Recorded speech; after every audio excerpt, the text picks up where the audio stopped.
Welcome to episode number 23 of Sports the NEMO Way, where we will be discussing Kevin Mchale, who made Wade, Ray, and my list, being left off of Doug and Drew's. This will be the largest difference of ranking of any episode so far. Kevin Mchale coming in at 21, 31, and 31 on our three lists and being left off two others. So let's go over his career so far.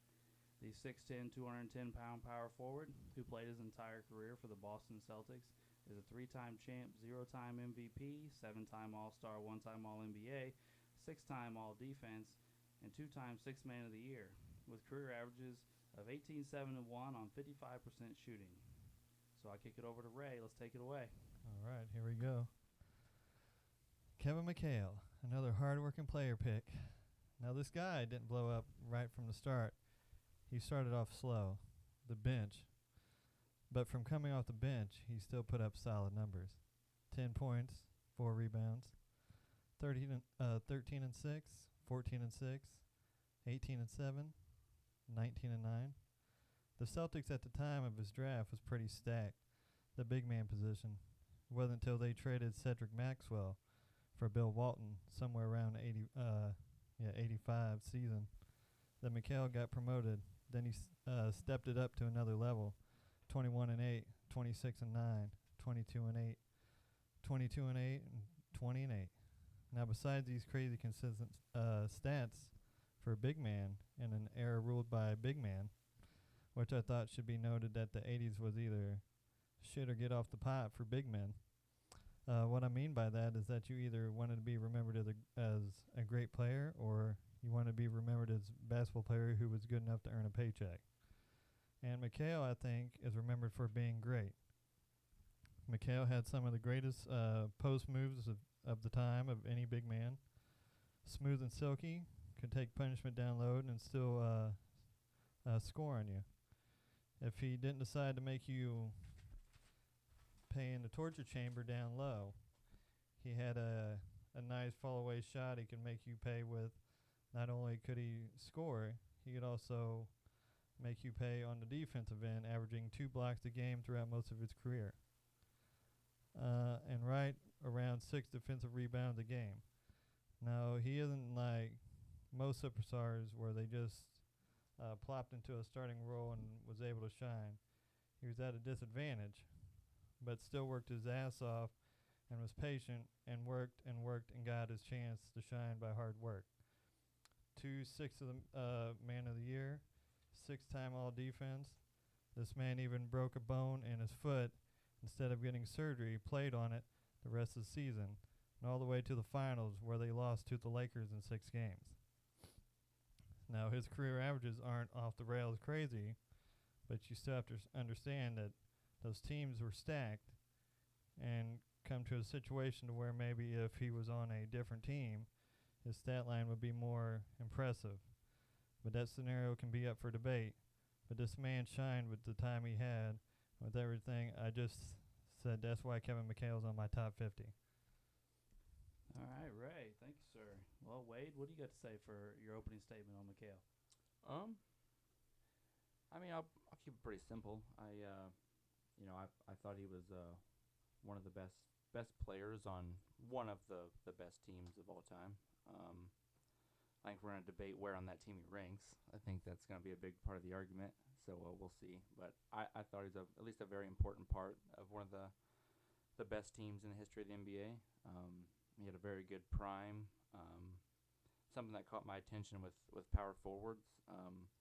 Outside of Tim Duncan, there wasn't a lot of championships. Dirk has one, KG has one, Malone and Barkley have none. So I think Mchale having 3 was a big deal for me when I saw that. But yeah, he's a great defender. I'll throw that in, as we know I love defense. I'll keep it at that for right now. All right, well, I'll throw out my opening statement. Guarding Kevin Mchale was called the torture chamber. Charles Barkley said Kevin Mchale was the hardest player he ever had to guard. I looked up 16 lists not including mine, Wade, or Ray's, by these so-called experts from places like ESPN, Bleacher Report, NBA.com, and many more. And all 16 of them had Kevin Mchale as the top 10 power forward. Never coming in lower than 9, finishing as high as 5 twice. So we may have found the only 2 lists in America that don't include Kevin Mchale on their top 10. So I guess what I'm going to do is just pass it to you two and let you guys tell us why. Well, I'll go a couple things and you can do your Okay, thing. we've got our. Okay. Yeah, he's not on my list, and I spent a lot of time going over that. But as Ray said, the numbers aren't off the charts. As Wade said, he was one of the better players on the Celtics, but he also played with Bird, Parrish, and DJ. So yeah, maybe his numbers might be down a little bit, but maybe also his numbers are up a little bit because they were guarding Bird. They're guarding DJ. They're guarding Parrish. I watched the Celtics and Lakers and those guys big time back in the day. And I think a lot of the Kevin Mchale is Celtic hype. You guys say I'm a Celtic hater. I say you guys are Celtic lovers. Celtics got by, they can say he did a lot of stuff down low. That's because they let him get by with a lot of stuff down low. I won't get into all the details until we give you guys a chance to go a little farther, but I will touch on a couple things. Points, we talked about 17-9. He ranks 93rd all-time in points. His average is 138th. Rebounding, which should be a big deal for a power forward, he's 114th. And his average of 7.3 is 218th on the all-time rebounding list. Of course, assists, he's not top 250. You wouldn't expect that from a power forward. And we talk about his defense. We can go into that too. But he is like 26th on the list of people that won all defensive. But let me ask a question. Mm-hmm. If you think of Kevin Mchale and you think back over the years, what's the first image that comes to mind? Clothesline and Steve. Yeah. That's right. Yeah. A cheap shot, a dirty play is the first thing that everybody thinks of. Now, Ray, you like tough guys. Yeah. Oh, okay. Now let me ask a question. Where was Mchale after he clotheslined Rambus? He was heading for the bench. Right. Who stopped Rambus? James Worthy. Because Worthy then knocks Rambus back down because he actually pushes him hard enough that he goes back down. Who helps him up and tries to soothe it out? Bird.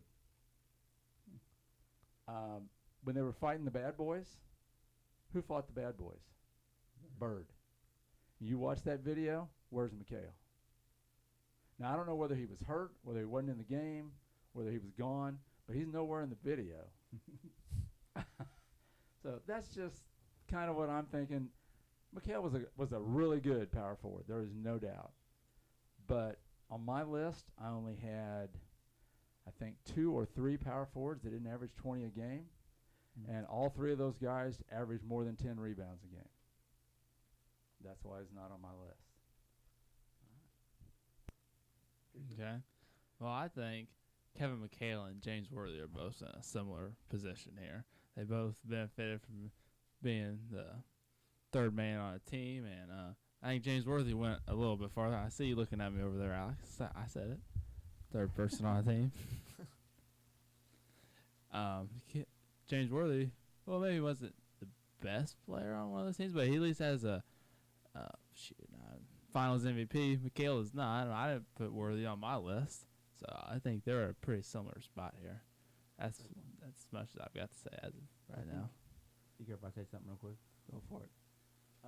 Me and Alex discussed this. So him being the third best player, we tried to break it down. So Alex can stop me if he thinks I'm wrong at any point. With their first championship, I think we all agree he came off the bench. So we could all agree he wasn't. Okay, so we're on the same page on that one. Yeah, Him and Worthy both were rookies in their first Yeah. one. They both came So off the bench in the rookie seasons for there's a title. No argument on the first one. The second one we looked up, him and Parrish are about. Parrish is a little bit better stat wise, but they're right there together. And then the third one, Mchale, I think is significantly. Sorry, I can't talk. The second best player above Parrish, which I didn't look up DJ. It's not even so fucking close. Yeah, He but averaged 26 and 10 on 60% shooting, something that's never been done in the history of basketball before or again. He was the second best player on that team. There's no argument against it. but the second title, he still wasn't a starter. really, Yeah. I didn't. Yeah. Okay. I mean, he first was- two he- titles, he wasn't even a starter. He was the sixth man of the year. But But- he wasn't MVP on the third one. Yeah, no, I wasn't saying that. That was I Bird. was just saying. Yeah. Would it be? Is it crazy to say at least on the third one he's the second best player? Yeah, probably. That's fair. Okay. I haven't looked into that one that much. I looked at the Okay. first couple, but yeah. Okay. Because I mean, like I said, the first one's a no doubter. He's not, and the second one, I think he's in the running there with Parrish, but Parrish does beat him in some of the more important categories. So that's definitely Over their debatable. careers, Parrish is a better rebounder the whole time. Yeah. And then Um, the third one, I'd say he's number two. But okay. I just wanted to Oh yeah, for your that's third fine. place spot. Go ahead, Alex. I just wanted to see if we could agree on that. I mean, I was almost 100% positive James Worthy was going to come up today. I told Wade that the other day. I mean, yeah, we make blanket statements, I think, in sports when we talk about this player was the second best player, the third best player, the first best, the best player. Sorry, I just sound like an idiot saying first best player on teams, and it may not have been necessarily true for all of them. Because I mean, we had a whole episode on James Worthy earlier where we said he was the third best player on 3 championship teams. Well, that wasn't true either because he was a bench player on the first one. We had a whole episode on Robert Parrish where we said he was the third best player on 3 championship teams. That wasn't necessarily true either. But I think we just blanket those statements, over where we think they are as an overall player, and we just kind of plop them in that position for all of them. But the real difference between Worthy and Mchale is their peaks. Worthy doesn't really have one, and Mchale's is like super, super elite. I'll ask you guys a question. Do you know how many players in the history of basketball that have averaged over 20 points a game, shot over 60% from the field, and 80% from the free throw line? No, I haven't No. looked that I have up. no idea. One. Kevin Mchale. He didn't shoot over 80%. Well, he shot 798. He's close on the free throw. No, But no, he no, shot no, close. No, it's 798. It's right there. Are you talking about a season? it's a season, not his Season. career. You're talking about a season. 798. Talking about 26. He averaged 83.6. 797's the next year. He was 83.6 in 1986-87. We're talking free throw percentage, right? Yes, 83.6. It's right there. Career 798. I'm not talking about his career. I'm talking about the year Oh, okay. 86, 87. I thought you said career. So Yeah, he had a couple great peak seasons. Yeah, a Right. lot of players have had a couple great peak seasons.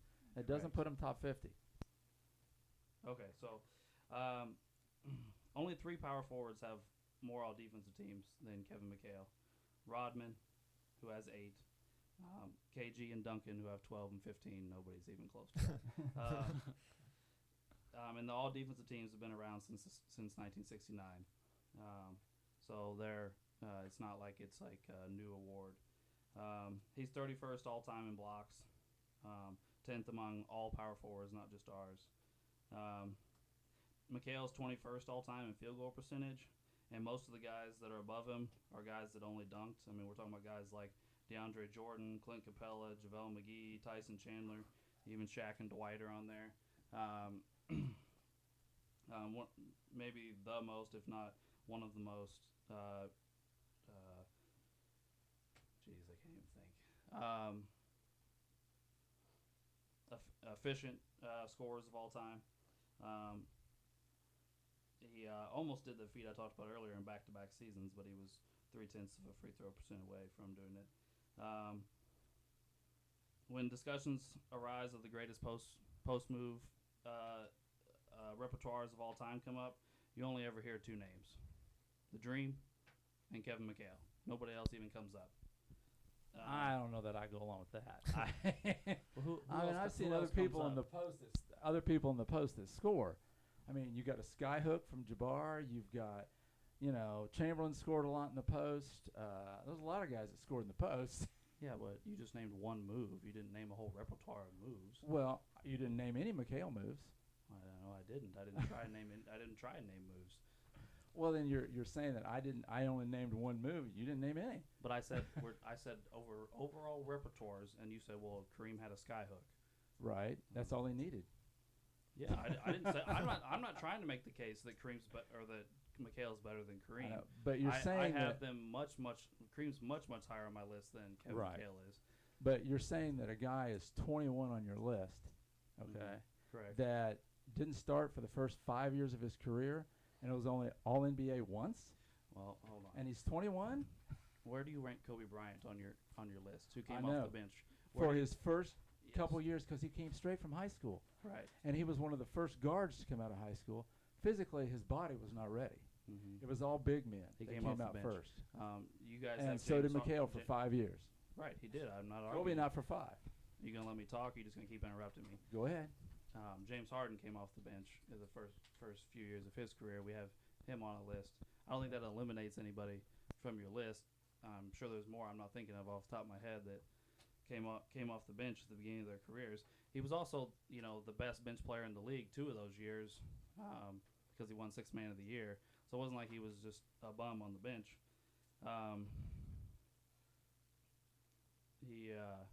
Anyway.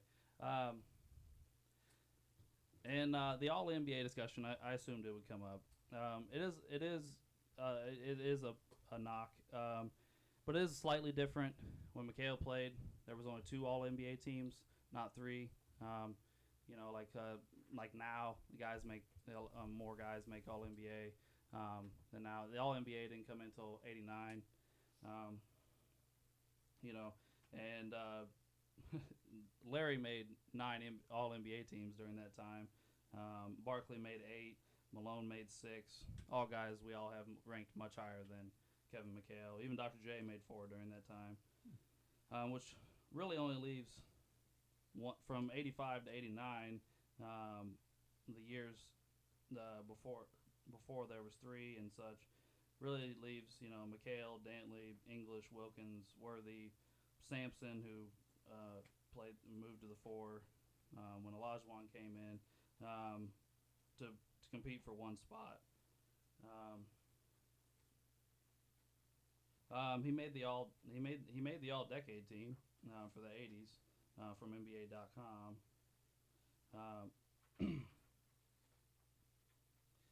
Then I looked up some other things, particularly about the Lakers, because you made your comment earlier about everybody being Boston lovers, and then you brought Amen. But then you brought up referees and stuff, which is like the go-to for haters. Like, oh, my team got cheated because of the referees.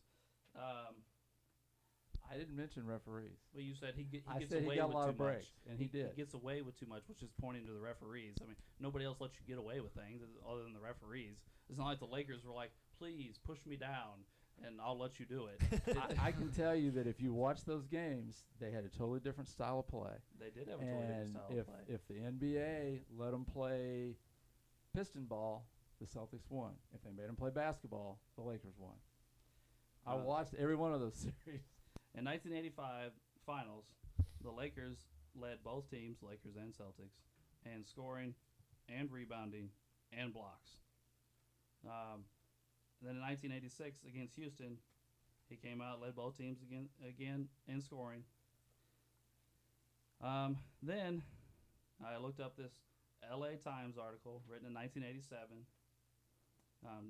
which talked about the Lakers, and I'm quoting, not putting my own opinion on it, were desperate to get Michael Thompson, and tried for months and months without succeeding. Then during the season, they finally traded for him, which many around the league considered an overpay. But the reason they wanted him so badly was because he was the best player in the league at guarding Kevin Mchale. And then in the 1987 finals, on a broken foot, against Michael Thompson, the best player in the league guarding him, he averaged 20 points, 9 rebounds on 58% shooting, again on a broken foot. This is just pure opinion, but I did talk to a buddy of mine who lived in L.A. during this, who's much older than me, more your age, Uncle Doug, who lived in L.A. during this, and although he said, not during this, I mean during the 80s, sorry, made it sound stupid again, and he said that Lakers fans, although they hated him, respected the hell out of Mchale. And his brother, who still lives out there and is an avid Lakers fan, says that Kevin Mchale is either 1 or 2 all-time power forward because nobody could stop him. The entire league tried and failed to stop him because he was not only scoring, but scoring more efficiently than anybody else. Then why did he only average 17 points a game? Because he was not shooting a ton. He did only shoot He 12 shot times a game. 12 times a Yeah. game. So I'm still saying, how can you put somebody in there that is not 93 and 138 in scoring, 114 and 218 in rebounds? I mean, rebounding is supposed to be one of the main things power forwards in do. in the T-Mac episode, we brought up Reggie Miller, and I brought up how he didn't do anything but score. And you said, well, he wasn't asked to. He had other guys on his team that rebounded. He had a point guard that did the passing. Well, he was playing with 2 guys averaging double-digit rebounds before he was even there. Yeah, Parrish and Bird both averaged double-digit rebounds. And then even when Mchale moved into the starting lineup, Bird and Parrish's rebounds per game went down after he joined them in the starting lineup because there's only so many rebounds to go around, and if you have 3 guys on the same team, plus obviously the other team, vying for all these rebounds, then there's only so many to go around. Now, Mchale was never an elite rebounder, and I'm not going to try and make that case.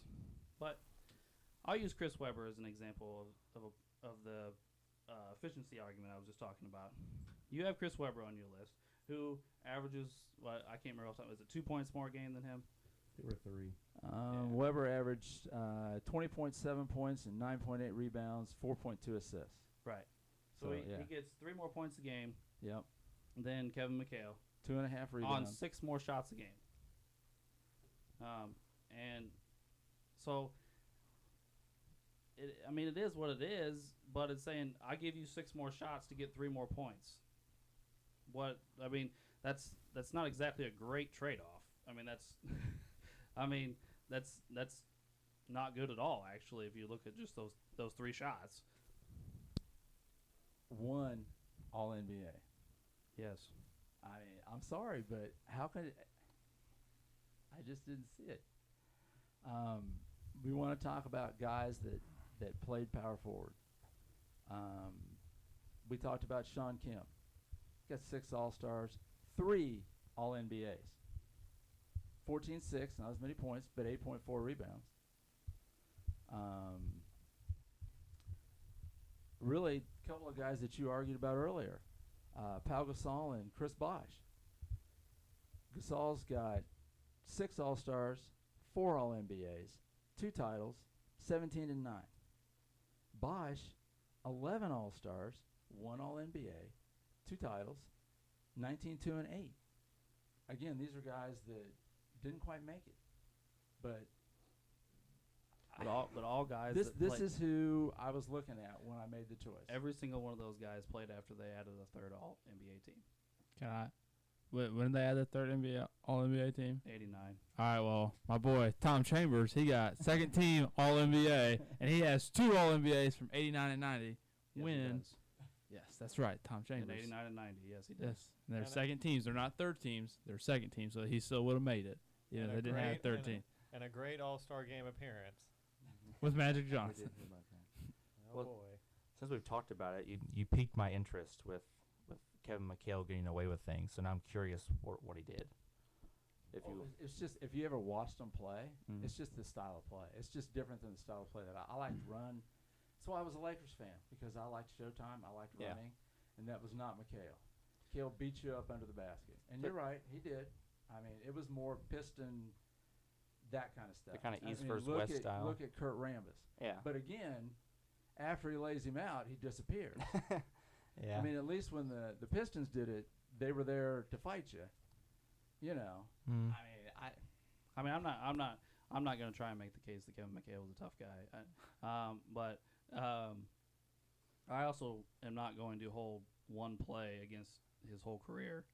We can do that. No, we can no. hold one incident against anybody. No, I I'm not mean- going to hold this his career, but I'm just saying, if you Mhm. think about Larry Bird, Yeah. well, again, he's not. He's way higher on all our lists. Indeed. You know, but a lot of these guys, you think about one play, that's not the one play that comes up. Yeah. And I knew that if I said, you think Mchale, what's the one play? I knew that's what was going to come up because that's what everybody sees. I mean, it's one of the most showed plays on any sports show. You see it all the time. Oh, yeah, it's you do. It's everywhere. Yeah, it is. I was just curious because obviously I wasn't alive then, so Yeah, I But wasn't isn't- I wasn't watching a bunch of Celtics games. Yeah, I know you weren't. But isn't everything you just said just I mean, you just said my preference. So if a guy doesn't run and gun, then he can't make your list? No. It's the Because- reason why I Sorry. said what I said earlier about way he gets by with stuff. Because I feel like guys that play like that down low get by with stuff. Because if you're going to play like that, either it's a foul or it's not a foul. Okay? And some guys they let get by with it, some guys they don't. And they'll tell you, I mean, it's just the way it is. And you're right. It's not. I'm not saying that the refs were cheating for him. I'm just saying during that time period, certain guys got to play that way. Other guys got called for fouls for much less because that wasn't the way they played. That was a big argument back in the day because referees would even say it. Well, that's not his game. Well, I thought they should call it the same for everybody. You know, I don't care if you're point guard or you're a center, a foul's a foul. Back then, wasn't it kind of a East versus West thing? A lot Oh, of yeah. a lot of the West ran, and the East kind of Yep. slowed it down and bullied Yeah. around. Okay. Yeah, it was just what you liked. Yeah. Okay. And that's one reason why I respect Larry Bird so much. Because Mm. Bird could play any way you wanted. Oh yeah. And again, oh, yeah. he's not a power forward. He's not in the conversation. But I'm just saying, Mm. there's certain players that transcend all that. Yeah. Yeah. I agree. I do have a question about Kevin Mchale coming off the bench. I should have brought this up earlier, and I forgot. I don't have it written down. Those first few years when Mchale's coming off the bench, who was the starting power forward for the Celtics? Cornbread Maxwell. That's not true. We can try The again, list I but looked at. Cornbread Maxwell doesn't even come up as a power forward on any. I looked all over the Oh. place, couldn't get him as a power forward. Well, if you look at their starting lineups, it's Bird, Maxwell, Parrish, and the guards. It is. You are correct. So you're saying they had no power forward? No, I'm saying Larry Bird was the power forward, and he was listed as such, and averaging double-digit rebounds a game, while Cornbread Maxwell was averaging 5. That's right. And playing ahead of Kevin Mchale. Yes, he was, but at a different position. That's not the way we And- looked at it back and- then. I can tell you and- that. And Bill Fitch has been talked about multiple times about how he didn't like Kevin Mchale and didn't want to play him. And then when Casey Jones took over, he slid Bird to the 3, and Mchale moved into the starting lineup the next year at power forward. So I don't think it is this, oh my gosh, he came off the bench because you know he couldn't get past old Cornbread Maxwell. Larry Bird was the starting 4 because they wanted to be more versatile and move around and I am tongue tied today. I apologize, guys. They wanted to be quicker. Bird actually talked about it a couple of years ago when he tried to move Paul George to the 4 in Indiana because he said he wanted him to do that. And then he compared it to him playing the 4 earlier in his career so the Celtics would be quicker. So yeah, that's all I wanted to say. I just remember. So were you like, are you trying to say, like McHale kind of had like a Ginobili role? Like when he's younger, he's a bench player because he's young and not good yet. Yeah, his rookie Yeah, year so was we understand that part. impressive, all that stuff. But I'm like- not worried about that. Like, did it benefit the team for him to be on the bench for a year or two before he started because he ran the second unit? I mean, maybe I don't know if it benefited the team or not. I That's why I was. I guess what I'm saying is that he was coming off the bench behind Larry Bird, who is an all-time great, not Cornbread Maxwell, who we didn't even know he was Cornbread Maxwell until like 4 or 5 episodes ago. But now that Uncle Doug said it, I can't stop saying it because I think it's great. Cornbread Maxwell. Earlier today, I was talking at work about Cornbread Maxwell, and I couldn't even remember his real first name for a minute. I don't know his first name because Dad only calls him Cedric. Cornbread. That's what they always called him. Yeah. It's Cedric. But it took me a while earlier today to come up with that because I was like, it's cornbread. So now that Uncle Doug had said that, what episode was that we even talked about that? I don't remember. Maybe the James Worthy. I don't know. No, it was later. It Was it after that? It was later. Was it Parrish? Maybe it was Parrish. Parrish, It maybe yeah. Parrish, yeah. Might have been. Someone said, "Why is he called Cornbread?" Yeah. Then we went on. It was that. me, because he said Cornbread Maxwell, and I was like, hold on. Did you Yeah. just say cornbread? Yeah, and I was like, what the hell is cornbread? Like, what are we talking about? Like, You guys are making me hungry. Yeah. Alex, I got a question for What's you. up, buddy? How many years did Kevin Mchale play with Larry Bird after, like, with the Celtics? You know, for I don't quote me on this because I don't know it. I'm thinking 9 or 10, but I don't know. Is it with does or anybody without? have that without. number? How many Without. years? Like, without. yeah, Oh. without. I think it was just. It wasn't very many, right? One. Bird Maybe retired in 2. '92, so it's one. Just But one? 1 year. I was last just- year without Bird. I was just wondering how many they played without each other. And Bird played 1 year previous to Mchale being drafted. They were with each other for most of the time. Yeah, almost the entire time. Yeah. Okay. So they each have 1 year on each end. All right. Yep. Well, and that kind of brings up another discussion that we had in the past was why didn't, when Magic left or Jabbar, when they faded, why didn't James carry the Lakers? Why didn't Mchale carry them as Bird went down? I mean, after Bird was done, Hurt his back. those last few years, Boston wasn't there. No, I Yeah. mean it's a little different. He's 35, not 28, so it's not like he's in the prime of his career. He's also on the downside of his career. They're like I said, they're 1 year drafted 1 year apart. So once Bird retires, like Mchale plays the last year of his career, and he's done too.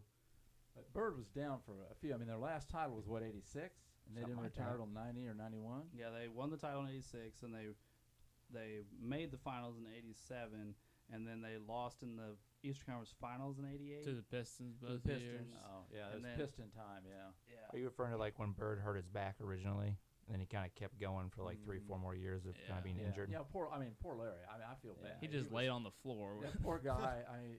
Well, Anybody that doesn't respect how tough Bird was doesn't know Bro. what, I mean. bro, that play gets me every time where he bounces his head off the floor. Oh, yeah. Dude, it just makes me get a headache just watching it. Oh my god. Well, I'll say this. I'm being very pro Mchale, but I'll say this. Larry and Mchale had issues. Larry didn't appreciate some of Mchale's, attitude about certain things. Like I'll give you an example. Mchale broke the franchise scoring record for a game, 56 points. And there was I don't remember the exact numbers. I know it's 56, but I mean I don't remember the exact how much time was left in the Right, game. yeah. But there's decent amount of time left in the game. And Mchale took himself out of the game. Okay. And Larry's like, bro, you need to go back in and finish this. Like, get 60. Do it right. And Mchale's like, no, I'm done for the day. So then 3 games later, Bird made a point to re-break it and scored 60 because Mchale didn't do it right. Was that the Atlanta Hawks game? Yeah, that's the Hawks game where I'm shooting from the bench. I'm on the trainer's lap, and he hits that 3 in the train, and falls onto the top of the trainer. Yeah, that's that game. Okay. And Kevin didn't have that killer mentality, and, Right, and it bothered Bird. I don't think Kevin Mchale ever could have been the best player on a championship team. I think he had the game maybe too, but his mentality. I mean, you think about a lot of the guys that are best player on championship team type guys that we're talking about here, Bird, Jordan, Kobe, they're killers. Oh yeah. And once they have you down, well, now I'm going to stomp on you and make Yep. sure you stay down. I'm not going to, okay, I'm done for the day, guys. So Bird and Mchale did have their issues as far as that type of stuff goes, and they were not real close. Actually, I do believe Bird's best friend on the team was Greg Kite. Great. Oh, I remember Kite. I know yeah. your thoughts on old Kite there. Who, by the way, you know that there's some stat that runs around. I see it every once in a while. The I can't remember what year it is, but it's like 1982 until today. Shaq played with a member of every single finals team from like 82 to today. But somebody on one of those rosters played with Shaq. Wow. And Greg Kite is one of those guys from those 80 Celtics teams because he played in Orlando with rookie Shaq. Oh my Oh, God. gee. I didn't remember I that. did not know that. Wow. Yeah, I don't know. It really doesn't mean anything. I just thought of that because what else do you remember Greg Kite for? But I don't even know where I was going with that anymore. Sorry. Well, Ray, we haven't heard from you since your opening statement. What you got, man? Nothing really. I'm just enjoying the show at this point. Well, I think everybody's pretty much said what they're going to say. Yeah. Yeah. Well, I actually found me and Alex talked about this because me and Alex were talking about the power forwards you'll have in the bottom of your list and trying to compare things and look at things. And I found something that kind of made it a little more interesting. So we used Weber because he's on the bottom of both of y'all's list, right? Mm-hmm, yeah. Yep. Because it's kind of your classic won championships, put up good stats, one put up a lot better stats but didn't win type of thing. So I went on Basketball Reference and I compared them because one has Mchale has over 100 more games and then Weber has more minutes played actually. So it's real. I thought it was a tricky comparison. So I went, which I don't usually do this because I usually don't care about it, but I looked up at the advanced metrics, and it's actually a fascinating comparison because they both take turns blowing each other out of the water and different stuff. Like, for example, all the efficiency stuff's going to go to Mchale. Defensive rebounding percentage goes to Weber. Offensive rebounding percentage goes to Mchale. Assisting percentage, Weber kicks his ass. Blocking percentage, Mchale beats him. Steals percentage, Weber again beats him. It goes back and forth. Defensive win shares, Weber beats him by a little bit. Mchale doubles his offensive win shares, which I found confusing. Overall win shares, Mchale beats him. I think that's mainly the important ones, and a bunch of crap I don't understand after that. But it was an interesting comparison, kind of compare, because you got one player that came in and played 40 minutes a game for, 10, 12 straight years where he got injury-riddled. Then a guy that came off the bench, started, went back to the bench. So advanced metrics can kind of give you that's what I'm looking for, your overall impact on the game, and even if you don't play the same amount of minutes or have the same amount of shots taken or something like that. So I found that interesting at least. Well, yeah, and if you look at their per 36-minute stats, they get the scoring gap closes some and all that stuff because they both score about the same, and Weber still out-rebounds them and passes them and steals them. Mchale beats him in efficiency and blocks. Yeah, I don't think anybody No one's really going to pass really Weber in touches assists. Weber in big man wise in assists. He We had a lot said of it during steals, his too. episode. He's one of, if not the greatest, passing big man ever. So I mean, he's Like I said- I mean, if you go by the per 36 minutes, They both average 20. they're both right. Well, I don't know about where I have Mchale's pulled up. I don't have Weber's pulled up. Weber's But- is 20, and then the rebounds get closer, but Weber still beats him. Weber still gets assists and steals, and then Mchale still gets the field goal, free throw percentage, and blocks. Yeah. But I don't know. It's kind of I thought it tricky with Mchale because he started 400 games. Then he got field goal 400, attempts. 400 exactly is what it says. Yeah. Which I mean, I guess we could argue if he deserved to start or not, but just I thought that was interesting. Just kind of going for comparison's sake, but yeah. So he actually started 400 games Yeah. out of the 971. Yeah. So Yeah. didn't even start half his games. He did not. 'Cause Okay. didn't he go back to the bench near the end of his career? Yeah, it looks like it. I think he was benched, then he was a sixth man, then started, and then there at the end, and then he went back to the bench. Mm-hmm. After the playing on his broken foot, he wasn't ever the same really again. He had a couple decent seasons after that, but his career was really derailed because he shouldn't have played on it. He broke his foot with like 4 games left in the regular season and played the entire Eastern Conference playoffs and 6 games of the finals on a broken foot. And they said that they kept taking X-rays, and the gap in the bones in his foot just kept getting wider and wider and wider the longer he played. Which, I mean, I don't know about you guys, but I've never broken my foot, but I don't think I'm playing basketball on it. That's nuts. I mean, don't get me wrong, Mchale wasn't Vince Carter or nothing. He wasn't out jumping 40 inches in the air. Yeah, he wasn't. But still, I think that's Just running up and down on it. I mean, yeah. it's- I mean, and You you ever know watch people. him run? And you know people were Yeah. stepping on it. Oh yeah. 'Cause you Oh, can't yeah. play a basketball game without somebody stepping Oh, on that's your foot. right. you Yeah. can't do it He had now, to be much in less pain. back You then. bet the Pistons were stomping on that thing on purpose. Probably. yeah. No, Yeah. I mean, oh yeah.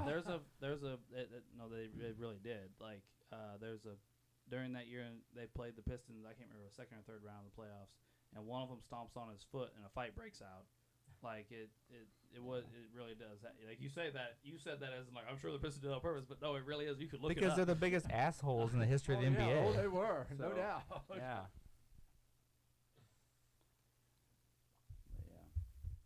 So I have a question for Uncle Doug or Drew, if he wants to answer. How much credit do you give the championships to Mchale? We know he's not the best player. That was always Bird. How much credit would you give Mchale for the championships, or like? I give him quite a bit of credit for the third one. Okay. Yeah. Okay.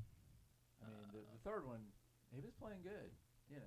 Second one, I'd probably give him some too because he was playing more and more. What year's the second one? Do we know exactly? Sixth man of the 84. year. He was Yeah. sixth man of the year. 84. Average like what 14 and 8 or something. Yeah, I'd Yeah. give him. some credit there. Yeah. Is it 84? Is that the year they won the second one? Yeah, I believe so. Yeah, it's 18 and 7 is what he averaged that year. Oh, okay. So it must okay, I got you. So yeah, I'd give him credit for that one. But it's his rookie year one, the one that's not. Yeah, it's not, his rookie year, he averaged 10. that's just kind of. Yeah. Yeah. It's kind of like James We- Worthy's first one. Even us supporters agreed. You can't argue that one. I mean, he is. Yeah. That was Yeah, one. as you guys can tell, none of us brought it up. We weren't going to be like, well, his rookie year. No, we did not bring it up. I also think we're kind of back at a good player on a dynasty, and then he's going to get compared to players that put up a lot better stats but didn't win scenario, which we've been in about 14 times now. Yeah. So it's kind of it's a tricky one. Well, I have another question. This one's more at Drew. Oh boy. Because this question, Uncle Doug and I are on the same team. Oh no. Dennis Rodman. Oh yeah, I have Dennis Rodman on my list. There's another guy that came off the bench for like the first 5 or 6 years of his Yes. career. He his career average is 7 points a game. Mm-hmm. And he does have more all defensive teams than Kevin Mchale, 8-6. But it's very close. I was surprised. I really thought maybe Rodman would be up there with Duncan and KG. But how do you explain away those differences? Like, if he's a slightly better defender, not a rim protector, but is like an offensive zero, how do you explain that away? Do you think, not being just a rim protector, do you think, was he supposed to be a rim protector on those Pistons teams? Or was that supposed to be like Lambeer and some of the other ones? Or was he supposed to like guard? No, Get I'm up. not saying he should have I was saying, 'cause he wasn't a rim protector. been a rim protector because he was never gonna be. He was too small. He was never gonna be a rim protector. I'm not saying he should have been. I'm just saying that's an aspect of defense he did not or could not bring at any point in his career. He was more up in your nuts, getting all over your like. Right. That's I guess what I'm saying is when Kevin Mchale retired, he was considered the greatest defensive power forward in the history of basketball at that time. Now that changed later with Rodman and then Duncan and all those guys. Yeah. But Elton Brand. I can't believe you just said that. Anyway, so they're both really good defenders. Yeah. But one of them could score, and one of them couldn't. So and I don't know. I guess what I'm saying is like I'm not really understanding. I don't know, really. I haven't done too much research on old Dennis yet. You want me to answer as a fellow Rodman lover? Yeah, you can help me out a little bit. One's in the conversation for greatest ever at two different categories, and one's not. Yeah, I think I look at You have Rodman. Mchale ranked higher than Rodman. I do, but I love Rodman. But I think part of the thing with Rodman is his rebounding. I think he rebounded so much better than Mchale. He had Yes, he those. did. And I know some of those seasons we've talked about before how he just tried to rebound. He didn't even care about the team at all, but he wasn't going to score anyway. Like you said, he was an offensive zero.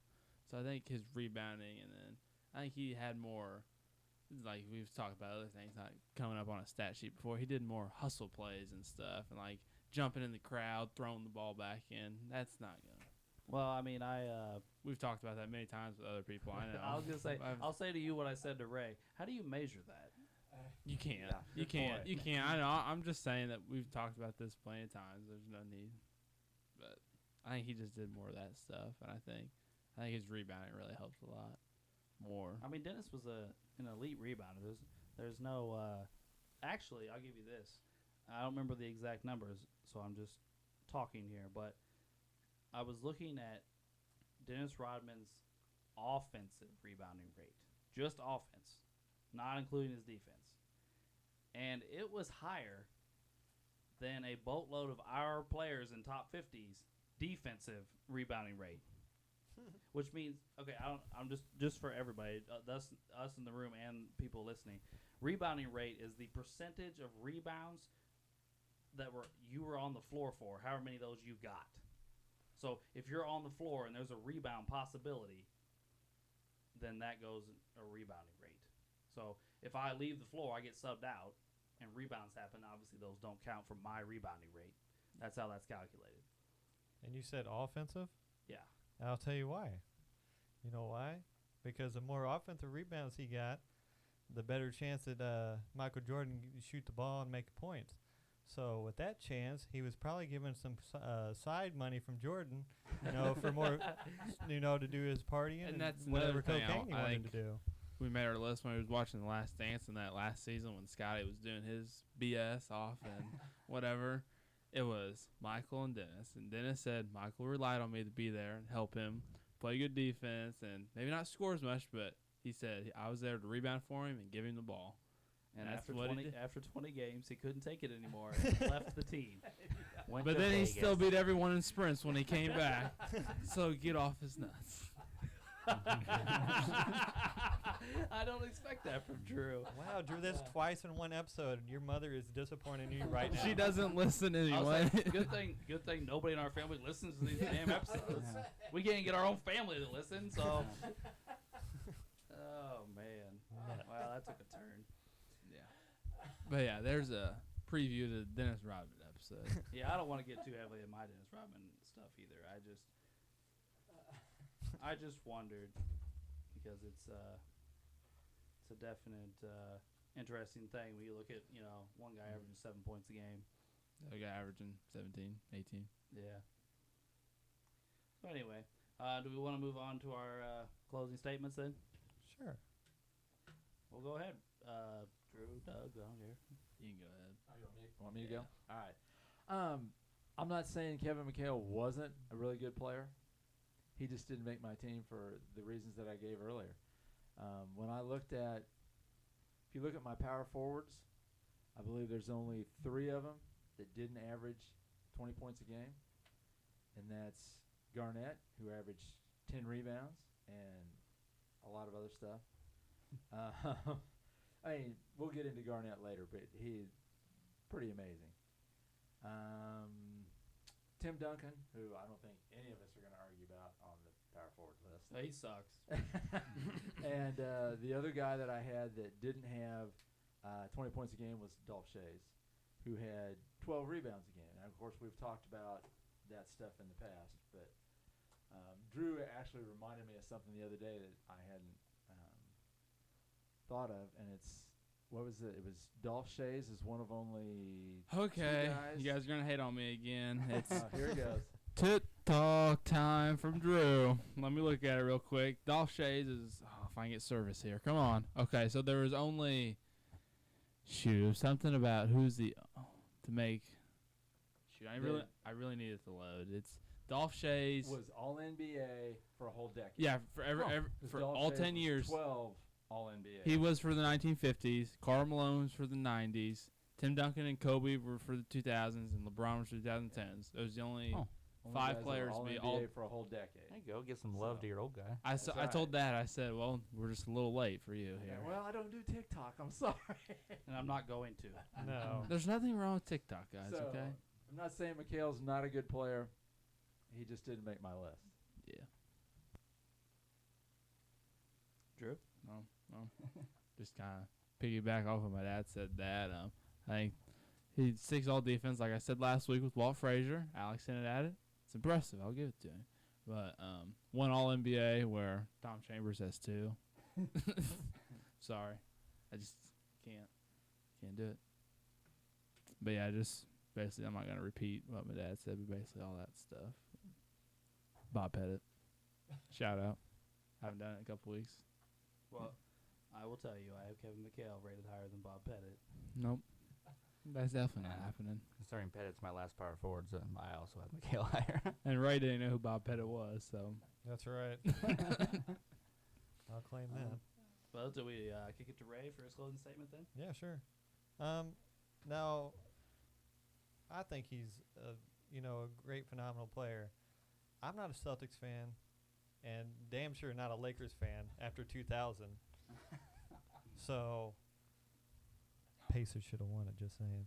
Anyway, but besides that, I don't have any alliance to either team. So, I'm not gonna nitpick between the two. I just see the basketball. I see the skill set. I see the toughness. I see Mchale, and he did a hell of a job his whole career, coming off the bench, cleaning up the stats, going in the starting lineup, and just kicking it up a level. And that's what I seen was Kevin Mchale. And we might come up with the incident where he hit somebody and went hid, but we can look at the Reggie Miller 30 for 30, and he would jaw John Starks the whole game, get headbutted, and then just flop the shit down, like he just got stabbed in the back. At least you That- admit he flopped. Hey, that's called smart play. Get your ass out of Dodge after you hit somebody and conserve your energy for the next play. So, tough player, great skill set, great stat line, smart player. I have one question for you though, Ray. Okay. Was he running from John Starks or was he running from Charles Oakley? No, they were running down the court. I know. I was just being funny. Sorry. Reggie Miller don't run from anybody. He starts the shit and then acts the California way. Wade, what you got, buddy? I mean, I just thought all around, 6 all defenses, a decent stat line. I can see where Uncle Doug's coming from on some of the offensive stats in the rankings. But he did, perfect coming off the bench, multiple 6 Man of the Year awards. When he did start, he did put up really good stats. He won championships. The one All NBA does hurt him a little bit, but does have 7 All-Star appearances. I just thought a good all-around career, resume, accolades, ability, And yeah, I think Uncle Doug kind of hates Kevin McHale a little bit, but I mean, I have always thought he was a great player, but yeah, that's pretty much it. Yeah, I like Kevin McHale. Obviously I put him on my list. Good player, played on one of the all-time great teams. I do think we'll see a theme here. Whenever somebody that played for the Celtics comes up, we'll have another one of those episodes. I think in Who 2 else? episodes or 3. Who? Paul Pierce. Oh, Lord. And Poop in his then pants. he also has We're gonna Kevin tell the Garnett truth. ranked the lowest of anybody. So we're gonna see this theme play itself out in real time. Honestly, I'll say before this started, I thought Kevin McHale was like some others in multiple positions where it was a guarantee. I didn't think there would be much debate on whether Kevin McHale was on the list at all.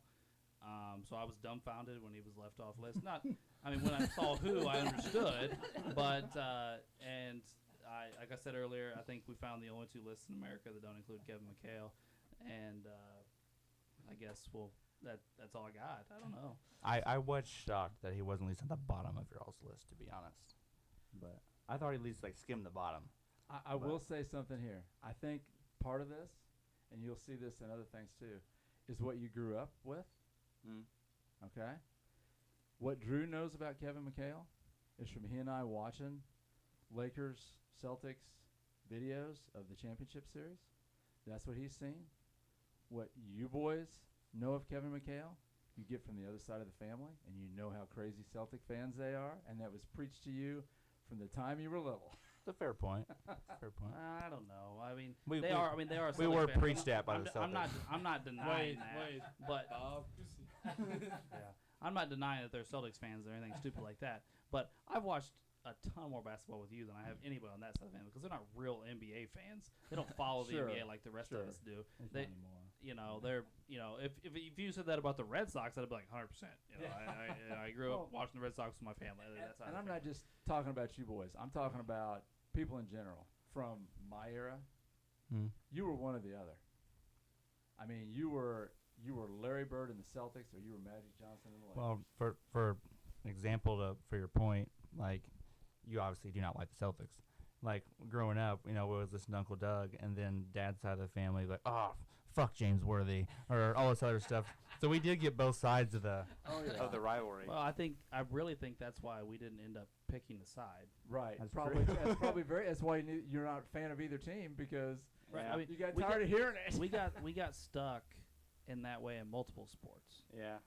Because our dad and our mom are huge Steelers fans. Right. But then my dad's whole side of the family are Cowboys fans. Right, yeah, you And really they got that. hate each other. Right. Yeah. So then Wade and I are like, fuck, we'll be fans of somebody else. That's right. Well, I'm an Eagles Totally fan. different direction. He's a Colts fan. We went on about our day. Our whole family's like that on our side. No one likes the same team besides 2 people. Yeah. Yeah. But yeah, and to kind of prove your point, I grew up watching Allen Iverson, and I hate him. So. But yeah, I think that the era, you see a lot of different things. But I think it was a really good episode. I enjoyed the discussion. Well, I'll say this: I hate Steph Curry, and he's on my fucking list. So maybe I'm just being Steph objective. Curry's in a different. He is low on your list, though, correct? He's in the 30s. Oh, that's not bad. He's a different Not bad. breed. But wait, he's in our teens for us. Oh, of course, yes. He's. Yeah. Don't you love that, Ray? Where is he? I think I have him at 13 or 16. I got him a 17. I like Del Curry. Does that count? Sure. That's Okay. one of the. By the way, this is completely off topic, but speaking of Steph Curry, the other night I was watching the Warriors-Sixers game, and of course both Currys are playing, and in the first quarter they had 15 and 16, and they just went at each other the entire first quarter. It was nuts. Now, at the end of the game, Curry had 37, or I said Curry. Steph had 37, and Seth still had 15. But in the first quarter, it was really funny to watch because they were guarding each other and just never giving the ball up, just going at it. Embiid's over there like, bro, give me the damn ball. Wow. But yeah. Anyway, so we move on to trivia, guys. Yeah. Sure. I got a question. All right, Drew's up. I gotta get my board. Hey, Go get your ahead. guys' boards. Let's hurry. Daddy's got to pee. I was kind of. Oh my gosh. All right, I'm ready. All right. Who's the only player in the 1980s to record 15 blocks in a game? In the 80s. 15 blocks in a game. Yeah. Holy cow. That's a hell of a game. I think I'm just gonna guess, but it's an educated guess. Yeah, I got 15 one. blocks? Oh, God. That's a lot of blocks. Yeah. Some guys don't have 15 blocks in their career. I'm not even sure if the guy I wrote down played in the 80s or 90s, but Okay. I'm going for it. Everybody got it? Yep. Mark Eden. Okay. I put Mark Eaton. Okay. I said Kemp. I just said Jabbar. Manute Bol. Manute Bol. He did it twice. I forgot. Wow. Twice? In 86 and in 87. 15 blocks. How you gonna have 30 blocks in 2 games? That's stupid. They probably had about 14 points combined in those 2 games, too. Wow. Wow, that is crazy. Who wants to go next? I'll go. All right. Which one of the following participated in the NBA Christmas Day game as both a player and a coach? And the choices are Oh, there's Red choices. Auerbach, Bill Walton, Pat Riley, and Phil Jackson. I don't know when did they start the Christmas Day stuff. Like, has that been around forever, or because I remember it for the last 10 or 12 years, but Well, yeah, I don't remember it. when I was a little kid, I didn't watch basketball on Christmas. I was too worried about my presents. All right, I'm ready. You guys always had the game on at Grandma's, but I don't. That, but again, that's like 2008. Yeah. There's definitely. At Well, least for at least you, it's yeah. multiple choice. I'm going to be surprised, too, because I ain't seen the answer. All right, I got mine. I got mine. I got mine. Ready? Let's go. Jackson. I said Walton. I Put did Jackson. Walton. All right, the correct answer is Phil Jackson. Woo! Go guys. According to I'm a talking about. We got According points, to a Alberta. 2010 article in the New York Times, Jackson's been involved in at least 20 Christmas Day NBA games as a player. 'Cause New York Knicks 20? and New Jersey Nets, and as a head coach, Chicago Bulls and Los Angeles Lakers. In fact, he was a fixture as a coach on the Christmas Day game, participating in every game but 2 from 1990 to 2011. Wait, Jordan and Kobe. Everyone wants to watch them on Hell Christmas. yeah. And Shaq. Well, that's what I was getting ready to say. Jackson played for the Knicks, a marquee franchise, who was winning championships at the time, and he coached MJ and Kobe. So that's why I guessed him, but it was purely a guess. You So, and me both yeah. got points, right? Let's see. Participation in the game as a player was New York Knicks, and coach was the Boston Celtics. Was Walton ever a coach? I don't remember him That's being a a good coach. question. I misunderstood the question. I thought Oh. he said player and commentator. Oh no! Oh, no, it's coach. Oh, I didn't catch the coach part. Yeah. Gotcha, So, gotcha. Yeah. Oh, because I was like, Walton coach? I thought that was Really? pretty. Oh wow, we got this. Like no, I totally missed it there. All right, so that's Drew and Ray. Who's next? I'll go. All right. All right. So we talked about all defense tonight. Okay. Mm-hmm. Tim Duncan was number 1 with 15 of them. Yep. Okay. Name the guys that are number 2. Multiple guys? Oh, we're talking Yeah, about there's just actually- power forwards? No, Or- no, we're talking about all defensive teams. Okay. Now, do we have to name both of them or just one? Let's go with just one. Okay. Just one. Yeah, let's go with one. Man, my memory skills suck. Can we get the number? How many they got? It's 12.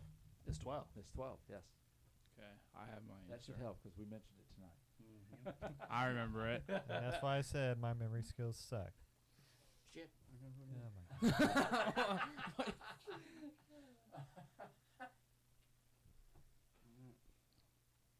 Although I think my first guess might have been right, too. Okay. I'm ready. Don't say the second person. Wait, and well. I think I know your first guess. I think Okay, he's. maybe he's got it. No, Everybody I got don't. it? I don't have it, but I got KG. KG. Kevin Son of a bitch. KG. Is Yeah, I said I it. just said. is the Jabbar other again. one Kobe? Yes, Kobe is the other one. I wrote Kobe down. and KG. Do I get bonus points right now both? No, you don't. Sorry. I'm Drew gonna have gets to a start taking point. notes during the episode. So that was me, Wade, and Drew, correct? Yep. Yep. All right, I got mine. if we're ready. Go for it. Who is the first NBA franchise to lose 3 straight NBA finals? The first to lose 3 straight. I'll double check to make sure I worded that right, but I'm pretty sure that's it.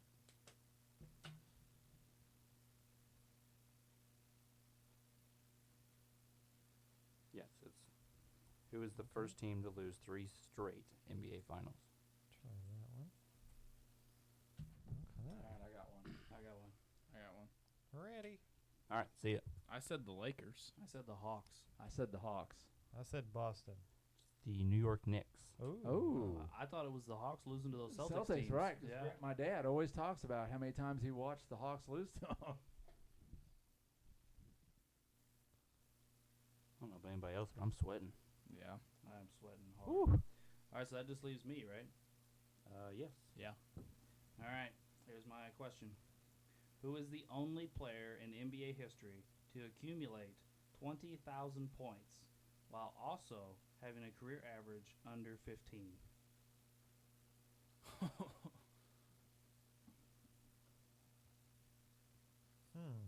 I got mine. See?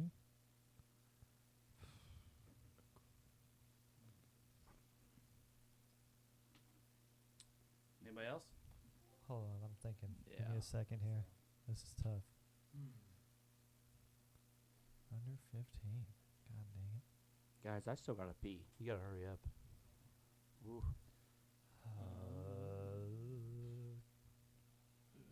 Okay, we'll go here.